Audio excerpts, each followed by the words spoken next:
ఈ దేశంలో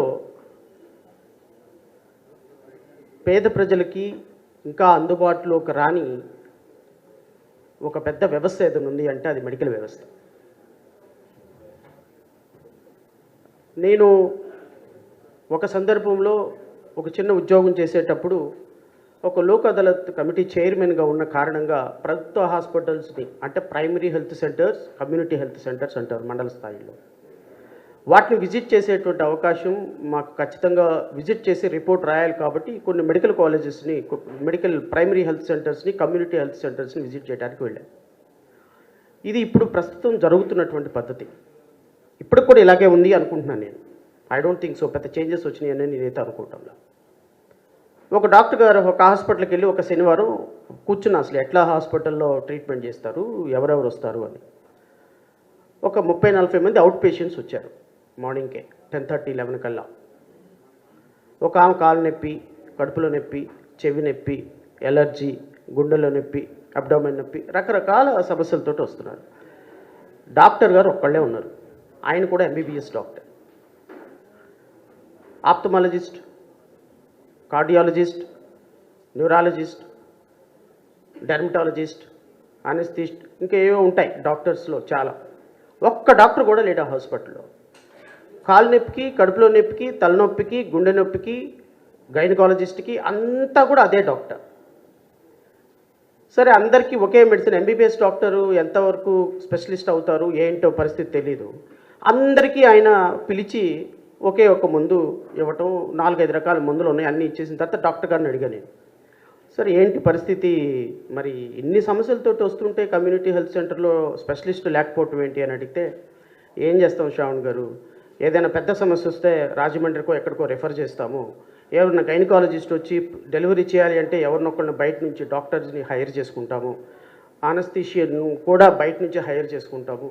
ఇది మెడికల్ యొక్క ప్రైమరీ హెల్త్ సెంటర్ యొక్క పరిస్థితి అని. నిజంగా గ్రామ స్థాయిల్లో మరి ఎందుకు రావట్లేదు సార్ అని అడిగాను నేను. 40,000, 50,000 డాక్టర్కి శాలరీ. ఇదే శాలరీతోటి హైదరాబాద్లోనో ఎక్కడో విశాఖపట్నంలోనో ఎక్కడికో వెళ్తే 3 లక్షలు, 2 లక్షలు శాలరీ. గవర్నమెంట్ ఇచ్చే తక్కువ శాలరీకి డాక్టర్ ఎందుకు వస్తాడు సార్, ఇక్కడికి వచ్చి ఎందుకు పనిచేస్తారు సార్ అనే పరిస్థితి. సో ఈరోజు మెడికల్ విద్య లేక, మెడికల్ ఫెసిలిటీస్ లేక ట్రైబల్ ఏరియాస్లో నాకు తెలిసి 30-35%, రమేష్ గారు is the competent person to say, 30-35% మరణాలు అక్కడ మెడికల్ ఫెసిలిటీస్ లేకే చనిపోతున్నారు. సో డాక్టర్స్ కొరత ఉంది. హైలీ క్వాలిఫైడ్ డాక్టర్స్ పెద్ద పెద్ద హాస్పిటల్కి వెళ్ళిపోతున్నారు, 100 కోట్ల రూపాయలు పెట్టి హాస్పిటల్ పెట్టుకుంటున్నారు. సో మెడికల్ వ్యవస్థ అనేది నిరుపేదల దగ్గరికి రావాల్సిన పరిస్థితి ఉంది. అది ప్రభుత్వంలోనే ఉంటే తప్ప సామాన్యుడికి అందుబాటులో ఉండదు అనేటువంటి ఒక నోషన్ అయితే మాత్రం పర్సనల్గాను, వ్యక్తిగతంగాను, ప్రొఫెషనల్గాను భావిస్తున్నాం. అయితే ఇప్పుడు మెడికల్ కాలేజెస్కి ఈ చెప్పినటువంటి మాటకి సంబంధం ఏంటి అంటే, మిత్రులారా, రేపు మెడికల్ అడ్మిషన్స్ నేను పవర్ పాయింట్ ప్రజెంట్ ఇచ్చేటువంటి గౌరవ హోమ్ మినిస్టర్ గారిని కానీ, గౌరవ హెల్త్ మినిస్టర్ గారిని కానీ, లేకపోతే గౌరవ ముఖ్యమంత్రి గారిని కానీ, లేకపోతే ఈ పీపీపీ విధానాన్ని వెనకేసుకొని వచ్చేటువంటి వ్యక్తులను కానీ ఒకటే ప్రశ్న అడగదలుచుకున్నా. మీరు రేపు ఉదయం ఈ పీపీపీ మోడల్లో అడ్మిషన్స్ గవర్నమెంట్ ప్రక్రియ ప్రకారం జరుగుతుందా, లేకపోతే section 3A medical education 1983 act ప్రకారం జరుగుతుందా?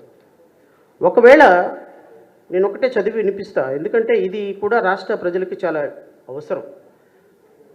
ప్రభుత్వం చాలా ఇబ్బందికరమైన పరిస్థితుల్లో పీపీపీ అంటే ఏం లేదు, పెద్ద ఇబ్బంది ఏం లేదు, అంతా ఓకే అని చెప్తుంది. So the Andhra Pradesh educational institutions prevention of admissions and prohibition of capital fee act 1983 which is applicable to section 3A. ఈ 3A ఒకే లైన్ చదివి వినిపిస్తాను నేను.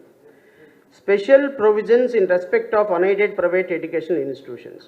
ఈ ఇన్స్టిట్యూషన్స్ ప్రకారం it shall be lawful for the management of any unaided private engineering college, medical college, dental college and such other class of unaided education institutions as may be notified by the government in this behalf to admit students into such colleges or educational institutions to the extent of 1/2 of the total number of the seats from among those who have qualified for the common entrance test or in the qualifying examination, as the case may be, refer to the subsection 1 of the section 3, irrespective, ఇది చాలా important, irrespective of the ranking assigned to them in such test or examination and nothing contained in section 5. అంటే private medical కాలేజెస్లో 50% సీట్లు, అది C category B category కానీ C category కానీ 50% సీట్లు అమ్ముకునే వెసులుబాటు ప్రభుత్వ మెడికల్ కాలేజీలో ఉండదు, ప్రైవేట్ మెడికల్ కాలేజీలో ఉంటుంది. ఈ 50% మెడికల్ కాలేజీలో సీట్లు రమారమి 1 కోటి నుంచి 1,50,00,000 వరకు 15% కేటగిరీలో అమ్మేసుకుంటే, నాకు తెలిసి 2,000 సీట్లలో 1000 సీట్లు అమ్మేసుకుంటే రమారమి 1 సంవత్సరంలో ఒక అడ్మిషన్స్ ప్రక్రియలో 1,500 కోట్ల రూపాయలు ఒక ప్రైవేట్ మెడికల్ కాలేజీలోనే దందా జరిగే వ్యవహారం. ఈ 1,500 కోట్ల రూపాయలు 33 సంవత్సరాలకి వేసుకుంటే రమారమి 75,000 కోట్ల రూపాయల స్కాము మెడికల్ ఇన్స్టిట్యూషన్స్లో ప్రైవేట్ అడ్మిషన్స్లో జరుగుతుంది. ఇంకా 300 పడకల ఆసుపత్రి, అటాచ్డ్ హాస్పిటల్లో దాంట్లో మళ్ళీ ఆపరేషన్స్ ఎలా చేస్తారు, సర్జరీస్ ఎలా చేస్తారు, సిజరియన్స్ ఎలా చేస్తారు, అది ప్రైవేట్లో జరుగుతుందా గవర్నమెంట్లో జరుగుతుందా, అది ఒక దందా. అండ్ రమేష్ గారు ఇప్పుడే rightly pointed out, private medical కాలేజీలకు వెళ్ళిన తర్వాత రైట్ ఫ్రమ్ లోయర్ స్టాఫ్ దగ్గర నుంచి అసిస్టెంట్ ప్రొఫెసర్స్ వీళ్ళ దగ్గరకు వరకు కూడా అందరూ కూడా ఫ్యాకల్టీ మెంబర్స్ అందరూ, నాకు తెలిసి రమారమి 2,000 మంది ఫ్యాకల్టీ మెంబర్స్ ఉంటారు. ఈ 2,000 మంది faculty members national medical council దాని ప్రకారం గవర్నమెంట్ కాలేజ్ అయితే రిజర్వేషన్స్ అప్లికబిలిటీ ఉంటుంది. అదే ఇప్పుడు ఈ 10 మెడికల్ కాలేజీలో 20,000 మంది ఎంప్లాయీస్లో రమారమి 50% అంటే 60% reservation, SC ST BC minority and ఈడబ్ల్యూఎస్లో open category. I'm not talking about only SC ST BC. Purnachandrarao garu ఇంతకుముందు ఎస్సీలకి ఎస్టీలకి బీసీలకి మైనారిటీలకి నో సార్, 10% ఈడబ్ల్యూఎస్ కేటగిరీలో ఉన్న కమ్మ వాళ్ళకి, రెడ్లకి, బ్రాహ్మిన్స్కి కూడా ఎఫెక్ట్ జరిగేటువంటి అంశం కాబట్టే మెడికల్ కాలేజీల్లో క్యాస్ట్కి, క్రీడ్కి, కమ్యూనిటీకి ఎవరికి కూడా సంబంధం లేకుండా అందరూ కూడా ఉద్యమం చేయాలి. రేపొద్దున అడ్మిషన్స్లో అన్యాయం, ఫ్యాకల్టీ మెంబర్స్గా non academic staff, academic staff 2,000 మంది ఒక మెడికల్ కాలేజీలో ఉంటే అందరినీ వాళ్ళు ఇష్టం వచ్చిన వాళ్ళు వేసుకుంటారు. There is no reservation at all. అంటే 60% రిజర్వేషన్ ఫిల్ చేయాల్సినటువంటి కాలేజీలో ఒక్కళ్ళు కూడా రిజర్వేషన్ ఫిల్ చేయకపోతే you can't raise your voice. So ఇది నాట్ ఓన్లీ మెడికల్ విద్యకి, మెడికల్ స్టూడెంట్స్కి, ఇది కోర్ రిజర్వేషన్ పాలసీకే ఇబ్బంది కలిగేటువంటి పరిస్థితి ఉన్నప్పుడు రాష్ట్ర ప్రభుత్వాన్ని ప్రశ్నించాల్సినటువంటి బాధ్యత ప్రతి ఒక్కళ్ళ మీద ఉంటుంది. చేసేటువంటి పోరాటంలో మా భాగస్వామ్యం ఖచ్చితంగా ఉంటుంది, మా పార్టీ భాగస్వామ్యం ఖచ్చితంగా ఉంటుంది. మేము we're trying our level best to change the mindset of the government. మీ అందరూ కోఆపరేషన్ కావాలి, మీ అందరూ కూడా ఈ అంశం మీద ఉద్యమించాలి. డాక్టర్ ఆలా వెంకటేశ్వర గారు లాంటి వారు ప్రైవేట్ ప్రాక్టీషనర్ అయినప్పటికీ కూడా గవర్నమెంట్ మీద ఆయన చేస్తున్నటువంటి పోరాటం, తీసుకున్నటువంటి ఇనిషియేషన్ రియల్లీ అప్రిషియేట్ చేయాలి.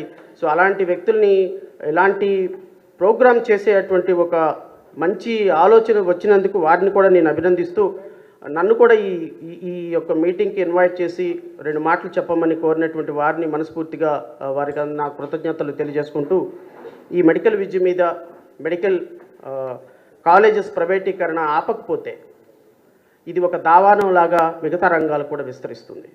So it is not only the education, రేపొద్దున వైద్యం కూడా ఈ మెడికల్ కాలేజీలకు అటాచ్ అయినటువంటి మెడికల్ కాలేజెస్ ఏదైతే ఉన్నాయో, హాస్పిటల్స్, రిఫరల్ హాస్పిటల్స్ అంటారు వాటి. సో 300-400 పడకల ఆసుపత్రులు, ఇట్లాంటి పరిస్థితుల్లో రేపు వైద్యం కూడా ప్రైవేట్ పరం అయిపోతే సో మనం ఇక కొనే పరిస్థితి ఉండదు, చదివే పరిస్థితి ఉండదు. కాబట్టి దీని మీద ఒక ఉధృతమైనటువంటి పోరాటం రావాలి, చెయ్యాలి అని మనస్ఫూర్తిగా కోరుకుంటూ నాకు ఈ అవకాశం ఇచ్చినందుకు మీ అందరికీ హృదయపూర్వక కృతజ్ఞతలు. Thank you so much. Thank you sir, thank you.